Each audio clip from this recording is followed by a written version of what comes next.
கிறிஸ்துவிலே மிகவும் பிரியமானவர்களே, 23/12/2025 உங்களை சந்திப்பதிலே மகிழ்ச்சி அடைகிறேன். வாருங்கள், ஒரு நிமிடம் நாம் ஜெபிப்போம். அன்பு தகப்பனே, இன்றைக்கு என்னுடைய பாதுகாப்புக்காய் ஜெபிக்கும்படி என் தேவனுடைய சமூகத்திலே வருகிறேன். என் தேவனுடைய நிறைவும் அன்பும் ஆசீர்வாதம் முழுவதும் என்னுடைய வாழ்க்கையிலிருந்து செயல்படும்படி நீர் செய்துள்ளபடி ஜெபிக்கிறேன். எல்லா பொல்லாப்பு நாசமோச விலைக்கு நீங்கள் பாதுகாத்துக் கொள்ளுங்க. உடைய அன்பின் கரம் இவரோடு இருந்து செயல்படுவதாக. உடைய நிறைவானது இவருடைய வாழ்க்கையில் இருக்கட்டும். அற்புதத்தினாலே வழி நடத்துங்க. இயேசு கிறிஸ்து சிந்தின பரிசுத்த ரத்தத்தை இவர் மீதும் ஒரு குடும்பத்தின் மீதும் செய்கிற சகல காரியத்தின் மீது பூசுகிறேன்.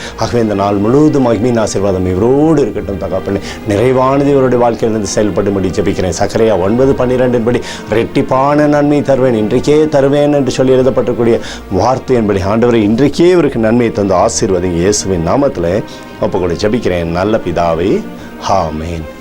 பிரியமான ஜெப பங்காளரே, ஒரு நிமிடம் நம்ம இந்திய தேசத்திற்காகவும் ஜெபிப்போம்.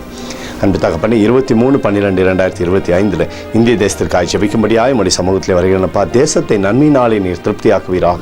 உடைய கோலும் கைத்தறியும் தேசத்தை தேற்றட்டும். உடைய சமாதானம் தேசத்தில் இருக்கட்டும். அப்பா, உடைய கிருபைக்குள்ளாய் தேசத்தை நிரப்புவீராக. உடைய அன்பின் பிரசனம் தேசத்தில் இருக்கட்டும். ஆண்டவரே, உடைய கிருபையானது தேசத்திலிருந்து செயல்படும்படி நீர் செய்வீராக.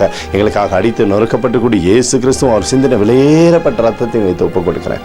அத்தோடு இந்திய தேசத்தில் எழுப்புதலை தரும்படியாய் ஜெபிக்கிறேன். எழுப்புதலை தருவீராக, எழுப்புதலை தருவீராக, எழுப்புதலை தருவீராக.